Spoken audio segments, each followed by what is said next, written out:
What to do, my your boys coming through once again with a new video. In today's video, I want to speak on how easy it is to catch a case out on the streets. And not just a regular case, a nice case when you make a bad decision and maybe in your eyes it's not that serious, but in the eyes of the law, they can make it serious, right? But before we go to the story, man, don't forget to subscribe if you want to support the channel. Subscribe, like, comment on the video, man, so it can help me with the to push my video out there. I highly appreciate it. For those supporters, muchas gracias for being here. So let's get to the story. So this is the story of one of my cellies, which of course I'm not gonna name him. But when I became a celly, you know how you start talking about your cases in the sense like, hey man, what are you down for, stuff like that. You start checking paperwork and stuff like that. You know, just to make sure that everything's good, right? Everything's good. So the homie didn't want to tell me exactly what had happened, right? He just gave me like, dude, it was kidnapping or GBI or something like that. I think it was GBI and kidnapping. And he was doing like 10 to 12 years with 85%. It was a violence. So there has to be a GBI right there. So I was like, damn, what? Like, damn, homie, like, who you kidnap or whatever, right? Just playing around. But he didn't want to tell me. Eventually, one time, he opened up. And once he told me this story, man, I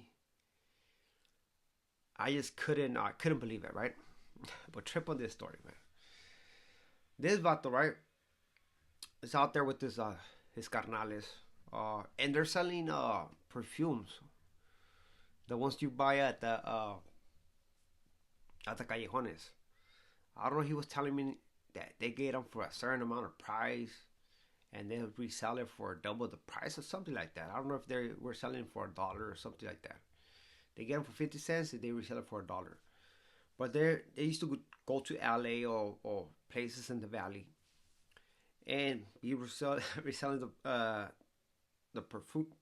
perfumes, right? The clones. And the homie used to fucking give me the whole rundown of how they used to do it, and fucking they go to different paisanos and try and sell them this perfumes, and they'll buy them, right? They'll buy them, even though they're they're cheap, right? They bought them like callejones, and they were making their money, you know. That's the way they were hustling, making money. And I was like, man, that's a good hustle, right? Making double your profit.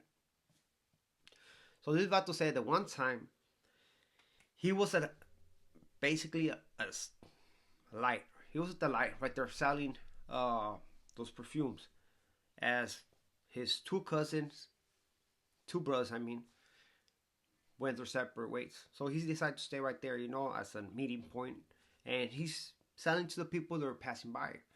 So the this guy, right?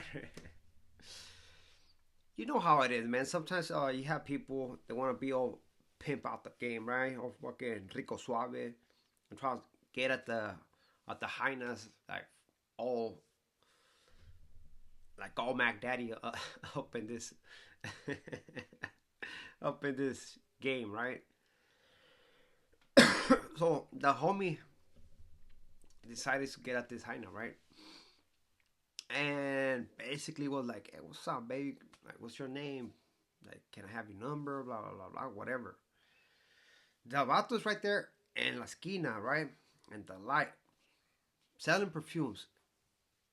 And sure enough, wants to hit up this girl for the number, for the name, you know, take her out on a date, like, basically, you know. So el vato, I mean, the hyena's gonna look at this guy like, man, fuck, are you kidding me over here selling perfumes? You wanna go out with me? That's what I think. That's what I assume she's thinking, right? Well, the hyena was like, hell no, get out of here. Get out of here. That's what she said. Like, hell no, get out of here. For this, vato fucking got offended because of that, right? A homie wants to fucking throw his fucking suave lines and got rejected. Oh, you know, homie, his ego got hurt. Then he went with the, you B, you know how it goes, man. It's like screw you, B, whatever. The B word. No, you already know how it is with the Latinas. She snapped like that, fucking turned around and went off on him. Trip on this. This is what the charge comes in right here. The hyena grabbed his bag where his perfumes are at. So as she did this vato moved the bag, dragging her. It's a girl.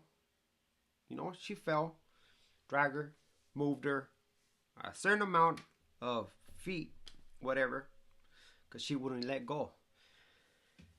This vato was, might as well. I'm in it already. Let me just go full blast with it. And get with the, you know what? Give me your bag.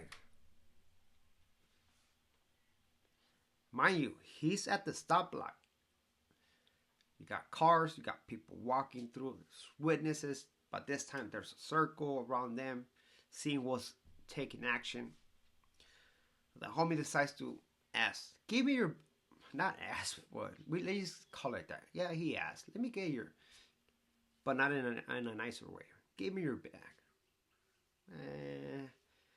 That girl was not letting go of that stuff. He trying to pull it. As he was doing that, that's when people went in, trying to stop him.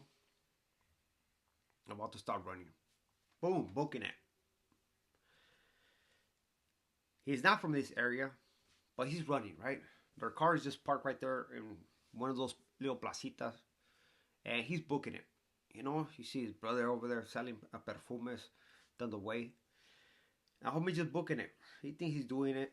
I mean, running as hard, as fast as he can. Y ahí va el camarada, right? El camarada corriéndole en putiza. Well, so far, he made it a certain amount of blocks when they already call the cops, right? The cops, I guess they're quick to attend a crime scene right here. They went for it, they looked for him, they picked him up. He got booked and convicted. Kidnapping. GBI. Robbery. So yeah, he got like 13 years, something like that. You know? And all because of what? Because the girl didn't want to give her phone number. Everything came because he thought he was Rico Suave. Asked the girl for his number. The girl responded in a rude way, and that took it like to offense, right? And then he reacted on that stuff.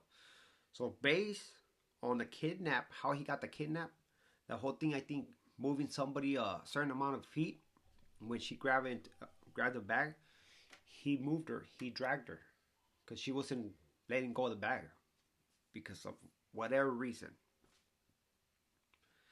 GBI, she scratched her knees. Scratching her knees as he was dragging her. She was bleeding. GBI. And the robbery, he was already in. He was like, might as well. Let me just pull this quick one with a gang of witnesses around me.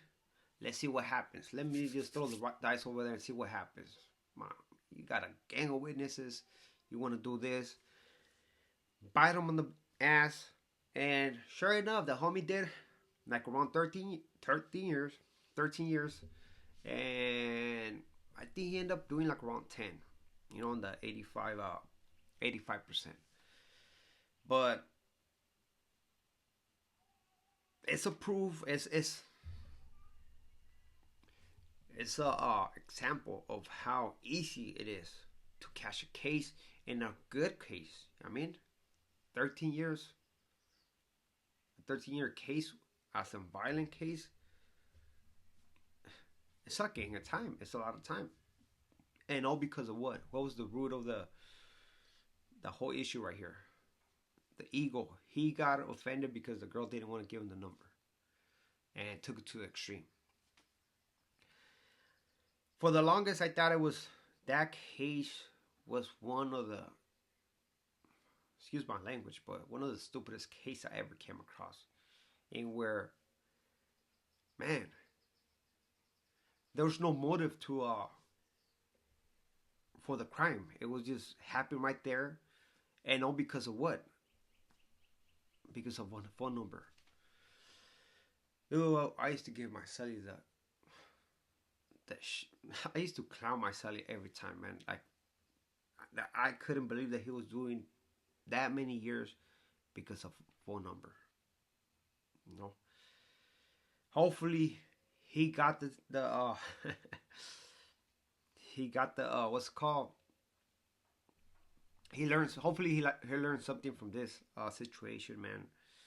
Don't do this again. But I just want to share this with you guys, man. With this being said, man, don't forget to comment, like, and subscribe, por favor. Ahora sí ya nos vamos.